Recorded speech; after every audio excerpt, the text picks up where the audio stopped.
Hey everyone, Rua here. The January version update landed a few days ago, and like most in the endgame scene, I've been tackling the new content, Vengeance level 20 JLNMs.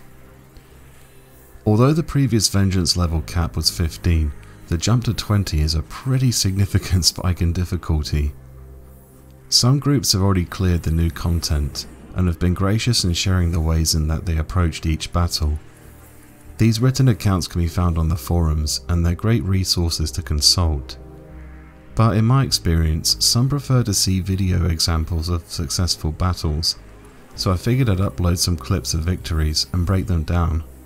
Ngai is the second NM I've cleared, and it took 4 attempts to get it down, with one prior near win along the way. Ngai hasn't changed too much from its Vengeance 15 version, but has a new mechanic, one introduced across all the NMs when fought at Vengeance level 20. All the NMs summon a helper, the tier 2 NM which corresponds with their monster family when they reach 75% HP remaining.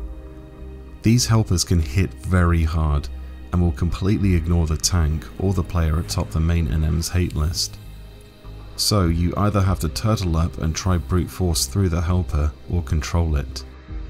Our setup was Monk, Red Mage, White Mage, Corsair, Bard and Geomancer. Basically the same setup as Vengeance 15, but with a warrior swapped out for the Red Mage. The Red Mage is especially busy and important in this battle, as you'll see. When all buffs are done, the Red Mage pulls Ngai down the stairs. Positioning is crucial in this battle, because Ngai has an attack called Marine Mayhem. If you're standing between 5 and 20 yards from Ngai, Marine Mayhem is a one-shot kill. If you are closer than 5 yards or standing at 21 yards, you're safe. Positioning and keeping Ngai rooted to one spot is therefore absolutely essential. The best place to have Ngai is right beneath the archway, just ahead of where your group zoned into the battlefield. This allows your White Mage to reach the 3 frontliners while keeping themselves safe from Marine Mayhem. When Ngai arrives, the Red Mage needs to hit Saboteur and start chipping away at his immuno wall. No matter how well geared your Red Mage is, this will take quite a few casts, but eventually Nagai's resistances will break. When your enfeebles have landed, the Red Mage needs to start DPSing to get second on Nagai's hate list. Red Mage can actually do some very good damage with the Maxentius Club, so this shouldn't be too difficult. Just use your Savage Blade set. TP and Malignance armor and use Temper 2 for your multi-attack. Ngai hits way too hard for you to use any other set. Do not use your own end spell. You'll need Auspice's Subtle Blow from the White Mage to keep your TP feed to a minimum. When Ngai uses Pelagic Cleaver, it will inflict a 50% max HP down in an AoE on your front line.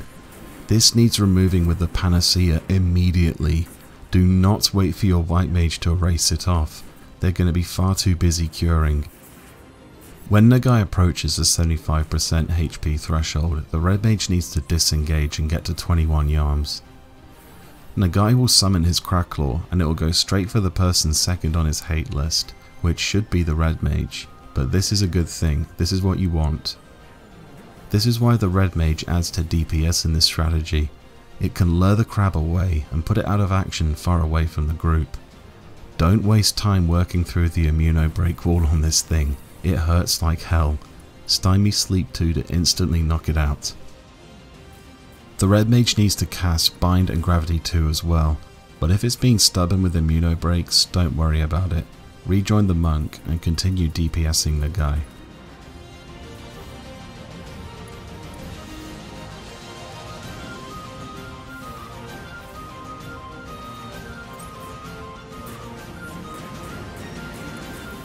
When the Corsair comes in for ability resets, use Saboteur if it's ready to be used. There's a good chance it will be reset and potentially let you double up on its duration if the Cracklaw wakes up and is on the loose. It bears repeating, don't underestimate how strong the Maxentius is.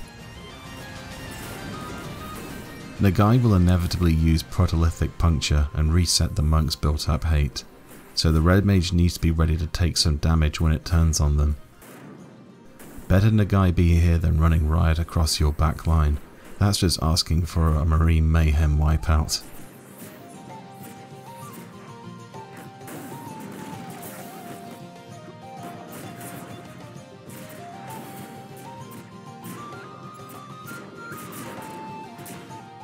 If the monk has been keeping up with DPS adequately enough, then the next use of Protolithic Puncture will turn Ngai back onto them.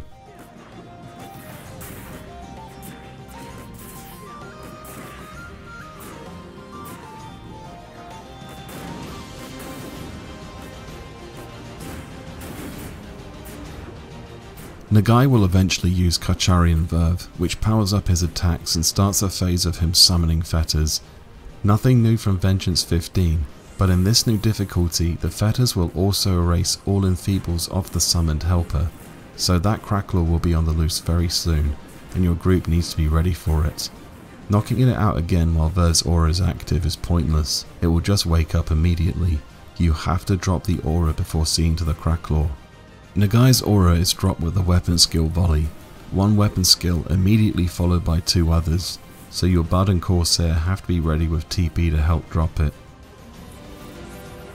With the aura gone, the Cracklaw can be slept again. Use Saboteur if it's not up already, hit Chain Spell and knock it out.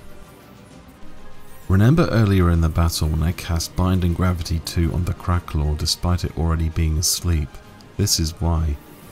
In doing that, I broke down some of its immuno wall well ahead of time, so when it was ready to be put out of action again, it wouldn't take as long.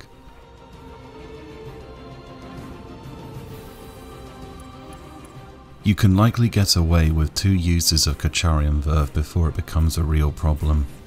Remember, the strength of that aura increases every time it's used, so if it's used 3 to 4 times, you won't be able to drop it. Have the Corsair use Tactician's role when they and the Bard are on the back line. That way they can gain TP and be ready for the proc window without actually having to TP on Ngai themselves.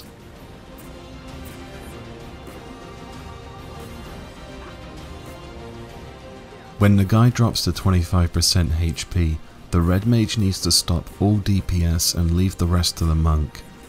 Ngai will instantly use a TP attack when it reaches 1000% TP at this stage, so controlling it becomes even more crucial. However, do not run out, stay in and stand next to Ngai. If Ngai pulls out Protolithic Puncture again, it will go for the Red Mage in the back line. Don't let it do that. One mistime Marine Mayhem and this fight is over.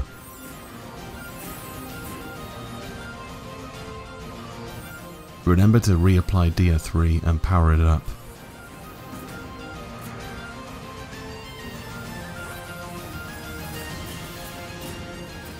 It really is best that the Monk handles the last 25% by themselves. Monks having capped Subtle Blow at 75%, Penance and Shijin Spiral really go the distance and lessen the chances of another Verve activation.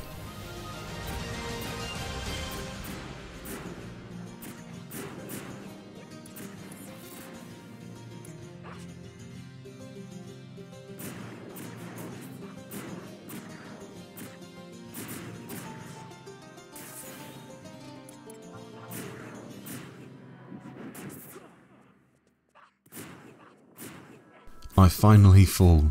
Marine Mayhem to an immediate AoE physical follow-up. I tried to cure myself in time, but it wasn't enough. It's all good though, the monks got this. They'll be able to finish this off without me. The underlining gist of this battle is to control Nagai's TP gain and not let it get so much TP to the extent it goes berserk with special attacks. Protolithic Puncture being spammed will get your White Mage in trouble quickly with the repeated hate resets. Pelagic Cleaver to Tidal Guillotine is pretty much a guaranteed one-shot on anyone it's used on, and repeated uses of Kacharian Verve will make it impossible to remove, and subsequently make the Cracklaw uncontrollable.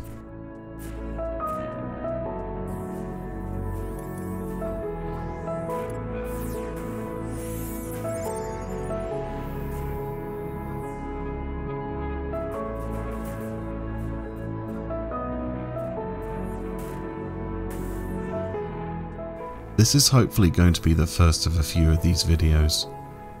When attempting this content, know that you will fail. You'll fail a lot before getting these done. They're no joke in terms of difficulty.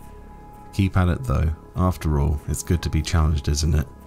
I'll see you all next time.